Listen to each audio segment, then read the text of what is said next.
আচ্ছা, দুজন লোক একই বয়সী, একই ডিপার্টমেন্টে চাকরি পেয়েছে, একই মাইনে রয়েছে, মোটামুটি বয়স কাছাকাছি, এবং দেখা গেছে তারা বিগত 12 বছর ধরে তারা চাকরি করেছে। চাকরি করার পরে দেখা গেছে একজন প্রচুর অর্থের মালিক হয়ে গেছে, প্রচুর সম্পত্তির মালিক হয়ে গেছে, বিরাট ধনী হয়ে গেছে। অপরপক্ষে একই বয়সে আরেকজন যে 11-12 বছর ধরে চাকরি করেছে একই মাইনেতে, ধারে দেনায় সে পুরো গলা পর্যন্ত ডুবে গেছে।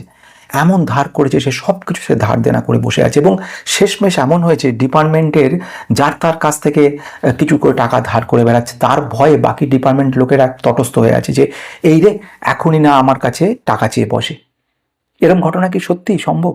একেবারে সত্যি বাস্তব ঘটনার কথা নিয়ে বলছি আমি, যে ঘটনাটা কিন্তু আকছার ঘটে চলেছে এবং আমার দেখা এরকম ঘটনা রয়েছে। আজকের গুরুত্বপূর্ণ ভিডিওটার জুড়ে যে ব্যাপারটা সেটা হচ্ছে ধনী হওয়া, এই যে প্রচুর বিত্তশালী হওয়া, অর্থ সম্পদ তৈরি করা, এর জন্য কিন্তু কোনো ভাগ্যের দরকার পড়ে না। এর জন্য কিন্তু কোনো, সব থেকে বড় কথা, কোনো রকম ক্যালকুলেশন দরকার পড়ে না। এর জন্য দরকার পড়ে মন। মনের ওপর নিয়ন্ত্রণ যদি আমরা আনতে পারি তাহলে কিন্তু এই ব্যাপারটা খুব চটপট করা সম্ভব। ঘটনাটা যে গল্পটা বলছি সেটা কিন্তু সত্যি সত্যি দুজন লোকের কথা নিয়ে, এবং সবচেয়ে মজার ঘটনা কি জানো? সবচেয়ে যে মজার ঘটনা সেটা হচ্ছে অসিত বাবু। অসিত আমার পদবি মনে নেই, সেই কিন্তু ডেকে নিয়ে এসেছিল সন্দীপকে অনেক পরে, প্রায় 1.5-2 বছর পরে, আমারই ক্লায়েন্ট। দেখা গেছে অসিত কিন্তু সেখানে নিজে তেমনভাবে কিছু করে উঠতে পারেনি, সেখানে সন্দীপ কয়েক বছরের মধ্যে কি বিশাল সম্পত্তির মালিক হয়ে গেছে। এই যে ধনী হওয়াটা, এটা কিন্তু একটা মনোবিজ্ঞান বা একটা সাইকোলজি বলতে পারি। আজকের এই দুর্দান্ত ভিডিওটার মূল বক্তব্য যেটা, সেটা হচ্ছে the psychology of money, Morgan হুসেলের একটা দুর্দান্ত বই। এই বইটা যদি কেউ মনে করে থাকো যে আমি বিনিয়োগের অন্য কোনো বই কিনবো না, শুধু একটাই বই কিনবো, তাহলে আমি বলবো এই সাইকোলজি অফ মানি। সামান্য দাম, অল্প টাকা দামের মধ্যে একটা দুর্দান্ত বই। এই বই ইংলিশ থেকে বাংলা অনুবাদও করা হয়েছে, এবং সেটাও দেখতে পারো। সেটা 100 টাকার মধ্যে বা 100-150 টাকার মধ্যে দাম পড়বে বইটার। দেখতে পারো বইটা একটা দুর্দান্ত ব্যাপার তৈরি করেছে। আমি গোটা বইটার ডাইজেস্ট করে আজকে দেখাচ্ছি, শোনাচ্ছি, বোঝাচ্ছি। শুরু হচ্ছে। 1 নম্বর পয়েন্ট যেটা বলবো সেটা হচ্ছে ধনী দেখানো এবং ধনী হওয়া দুটোর মধ্যে কিন্তু বিস্তর পার্থক্য রয়ে গেছে। একটা মানুষ একটা দামি গাড়ি কিনলো, কিংবা 3 BHK 4 BHK ফ্ল্যাট কিনলো, কিংবা একটা দামি কোনো জামা কাপড় পরে এলো, তার মানে কিন্তু সে ধনী হলো না। বরঞ্চ ধনী সেই হলো যে জামা কাপড় তার যেমনই হোক না কেন, যেমনই তার গাড়ি থাক কি না থাক সেটা বড় কারণ, তার ব্যাংক অ্যাকাউন্টে কত টাকা পড়ে আছে সেটা দেখে বোঝা যায় তার ধনী কতটা সে রয়েছে।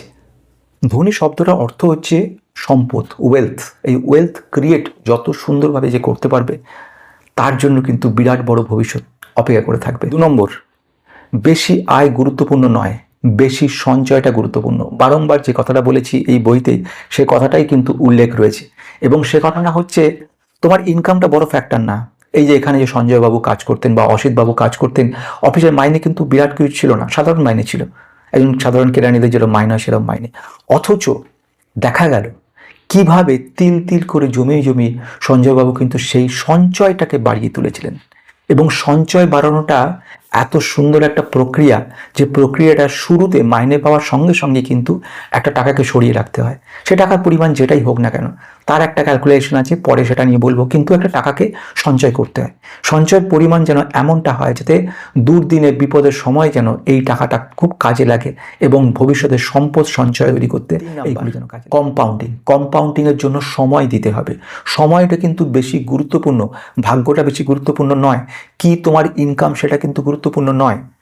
কম্পাউন্ড অর্থাৎ এমনই একটা অষ্টম আশ্চর্য বিষয়, যে কম্পাউন্ডিং কত গুণ যে আমাদের সম্পদটাকে বাড়িয়ে তুলতে পারে, তার যদি একটা উদাহরণ দেখায় তাহলে ব্যাপারটা বুঝতে পারবে।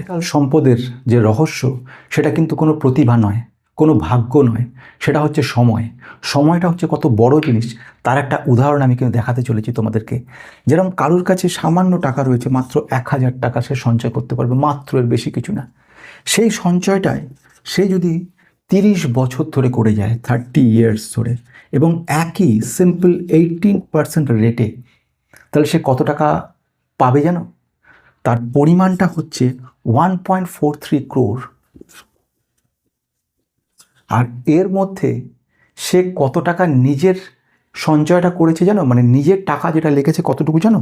তার পরিমাণটা হচ্ছে 3.6 লাখ মাত্র। আর পুরোটা 1.4 crores, এই সম্পূর্ণটা কিন্তু এসছে, সেটা কিন্তু রিটার্ন, অর্থাৎ তার টাকা নয়, রিটার্ন পেয়েছে। এই হলো কম্পাউন্ডের মজা, এই হলো কম্পাউন্ডিংয়ের সবচেয়ে বড় মজা।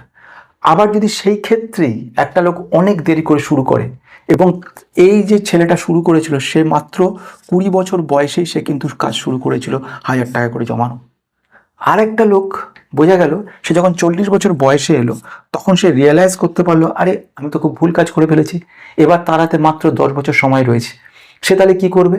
সে কি করলো, 1000 টাকার জায়গায় সে 10,000 টাকা করে সে জমাতে শুরু করে দিল। প্রতি মাসে মাসে জমাচ্ছে এবং সেভাবে সে 10 বছর ধরে জমিয়ে গেল এবং সেম 18% রেটেই সে কিন্তু পেল। সে কত টাকা পাবে জানো? কম্পাউন্ড হিসেব কি বলে জানো? সে পাবে 33 লক্ষ টাকা, 33 lakhs অনলি। বোঝা গেল? এবং সে যখন জানতে পারলো আরে এত কম হবে, তারা কাজ করি, আমি যত পারি সবটাই সঞ্চয় করার চেষ্টা করি, অর্থাৎ 20,000 টাকা 10-এর জায়গায় আমি এটা 20 করে দেবো, 20,000 টাকা করে। তাহলে সেক্ষেত্রে সে কত হবে জানো হিসেব করলে? এক্সাক্ট অ্যামাউন্টটা কি দাঁড়াবে জানো? 7.25 লাখ ক্রোর্স, লাখ, অর্থাৎ 67,25,000 টাকা দাঁড়াবে তার। অর্থাৎ ভেবে দেখো ব্যাপারটার মধ্যে মজাটা কোথায় রয়েছে। একটা ছেলে 20 বছর বয়সে 30 বছরের জন্য সে একটা 1000 টাকা করে মাত্র জমা করে যাচ্ছে, আর কিচ্ছু করলো না, কোনোদিনই আর কিচ্ছু করলো না, শুধু 1000 টাকা জমা করে, কোনো সঞ্চয়, তার জিরো। সে অবস্থা দাঁড়িয়ে সে যখন তার 50 বছর বয়স হবে সে 1 কোটি টাকার বেশি, 1.43 crore নিয়ে বেরিয়ে যাবে। আবার দ্বিতীয় ব্যক্তি সে যখন 20 বছর পরে রিয়েলাইজ করলো হে খুব ভুল করেছি, এখন কি করা যায়, এখন তাড়াতাড়ি ওকে মেকআপ করতে হবে। আমি মেকআপ করবো কি করে? 10,000 করে জমা করে দিই। 10,000 1000-এর 10 গুণ করে দিল। 10 গুণ করার পর দেখা গেল কত? 33 লক্ষ টাকা তার দাঁড়াচ্ছে। একদম দাঁড়া গেল 33 লক্ষ টাকা। সে যখন হিসেব করে বললো না না না আমার 10,000 দরকার নেই, আমি ডবল করে দেবো, 20,000 টাকা করে জমা করবো, এবার দেখি তো কি হয়। 20 গুণ বাড়িয়ে দিল। 20 গুণ বাড়িয়ে দিয়ে বললো আমি দেখি কি হয়। 10 গুণ বাড়িয়েছিল আগের পরে 20 গুণ, 20 গুণ বাড়িয়ে দেখা গেলো 67,25,000 টাকা 10 বছর পরে পাচ্ছে। তাহলে বোঝা যাচ্ছে, যদি ইনফ্লেশনকেও ধরে নিই, দুক্ষেত্রে ইনফ্লেশনটাও ধরি, তাও ক্ষেত্রে 1.43 crore ইনফ্লেশনটাকে মানে অ্যাডজাস্ট করার যদি 7% ইনফ্লেশন ধরে নিই, তাও 1 crore কাছে চলে আসছে। আর কিছুতেই সে বিট করতে পারলো না। এইটা হলো কম্পাউন্ডিংয়ের মজা। গুরুত্বপূর্ণ পয়েন্টটা হলো, সেটা খুব ইন্টারেস্টিং, এবং মর্গান হুসেল যেটা বলছেন সেটা হচ্ছে যে অভিজ্ঞতাটা একটা অভিজ্ঞতা অনুযায়ী মানুষ সঞ্চয় করে থাকে। অর্থাৎ আমি যে অভিজ্ঞতা এত বছর সঞ্চয় করেছি তার ফলে আমার যেভাবে আমি এক্সপিরিয়েন্স অনুযায়ী আমি ইনভেস্ট করছি, সঞ্চয় করছি, তুমি আজকে 22 বছর, 25 বছর, 28 বছর বা 30 বছরের একটা ছেলে, তার যে অভিজ্ঞতা সেটা কিছুতেই সেম নয়। আমার রিস্ক নেওয়ার ক্ষমতা, আমার ইনকাম, আমার বয়স, আমার সমস্ত কিছুর সঙ্গে তোমার কোনো মিল নেই। অর্থাৎ যদি সহজভাবে বলি, কেউই পুরোপুরি যুক্তিবাদী নয়। অর্থাৎ একজনেরটা আরেকজন কপি করা না। অনেকে বলো না আমাকে যে স্যার আপনার পোর্টফোলিওটা দেখান, আপনার পোর্টফোলিও অ্যানালাইসিস করে দিন। কেন আমি বলি যে আমারটা দেখে তোমার লাভ হবে না। আমার রিস্ক নেওয়ার ক্ষমতা, আমার বয়স, আমার ইনকাম, আমার পরিস্থিতি তোমার পরিস্থিতি একেবারেই সেম নয়। সুতরাং সবসময়তে পার্সোনাল ফিনান্স মানে নিজেরটা। ইউটিউবে যদি কেউ কখনো দেখায় বা তার রিস্ক অনুযায়ী সেই ভিডিওটা দেখায়, সঙ্গে সঙ্গে সেটা মনে রাখবে যে সেটা তার মতো তৈরি করা, যে কারণে আমরা ডিসক্লেমার দিই না সবসময়। তাই জন্য শেষ কথা, অন্যের সিদ্ধান্ত দেখে নিজের সিদ্ধান্ত নেবেন না। একজনের অভিজ্ঞতা অনুযায়ী একজন হাইলি সাকসেসফুল হতে পেরেছে, আরেকজন কিন্তু সেখানে টোটালি তার ক্ষেত্রে পুরোপুরি শেষ হয়ে হয়েছে। রাকেশ ঝুনঝুনওয়ালা একজন রাকেশ ঝুনঝুনওয়ালা হতে পেরেছে, অজস্র লোক তো তাকে কপি করেছিল, কিন্তু কেউ তো সেরকম হতে পারেনি, কেউ তো তেমন সঞ্চয় করতে পারেনি। তার কারণটা হচ্ছে তার চিন্তা ভাবনার লেভেল, তার রিস্ক নেওয়ার ক্ষমতা ঠিক তার মতো ছিল।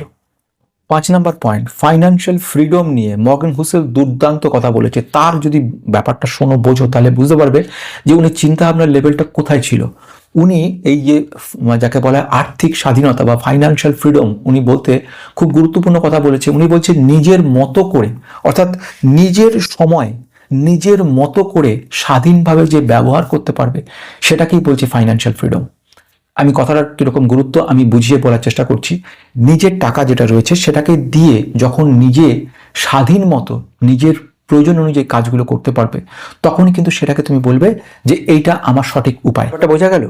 যেন মনে করো না এই মুহূর্তে আমি ফাইন্যান্সিয়ালি ফ্রি, অর্থাৎ আমার ফাইন্যান্সিয়াল ফ্রিডম অ্যাচিভ করে ফেলেছি। ইনফ্যাক্ট মোটামুটি হয়ে গেছে আমার ফাইন্যান্সিয়াল ফ্রিডম অ্যাচিভমেন্ট।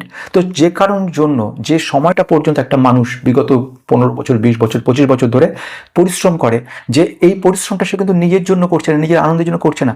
সে আনন্দটা বা পরিশ্রমটা সে করছে কি অন্য কারোর জন্য কাজ করছে, যার বদলে তার একটা সম্পদের সৃষ্টি হচ্ছে। যেরকম এখানে অসিতবাবু এত বছর ধরে কাজ করেছে, কিংবা সন্দীপনবাবু এত বছর কাজ করেছে, কাজ করার পরে তার যে রেজাল্টটা এসছে সে যখন 50 বছর পার হয়ে গেল, সে তখন চিন্তা করলো এবার আমার কাজ শেষ, এবারে আমি রিল্যাক্স। কারণ কি, আমার যেটা যে জন্য জায়গায় পৌঁছানো আমি সে পৌঁছে গেছি।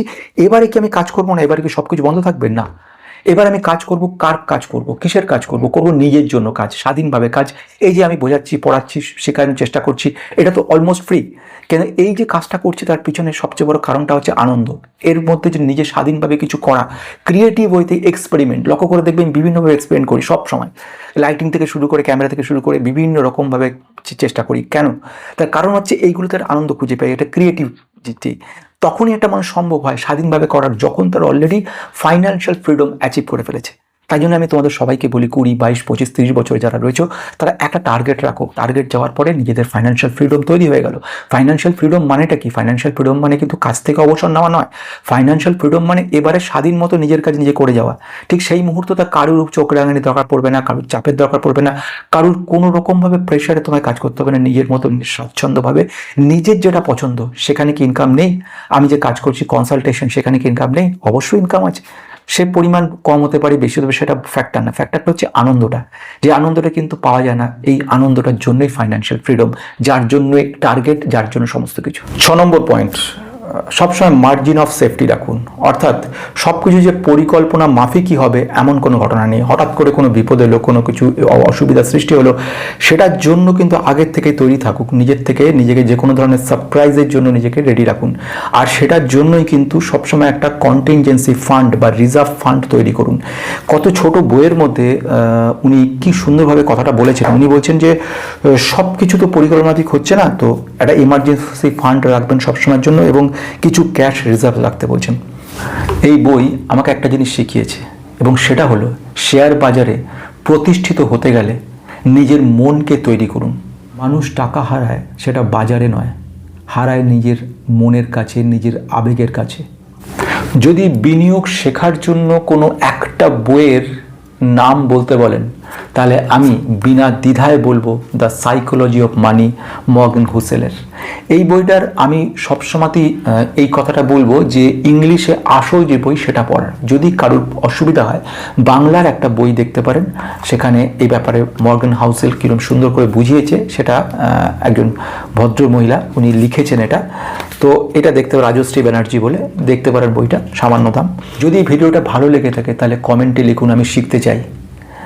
আর কোনো একজনকে আমি এই বইটা কিন্তু গিফট করে দেবো।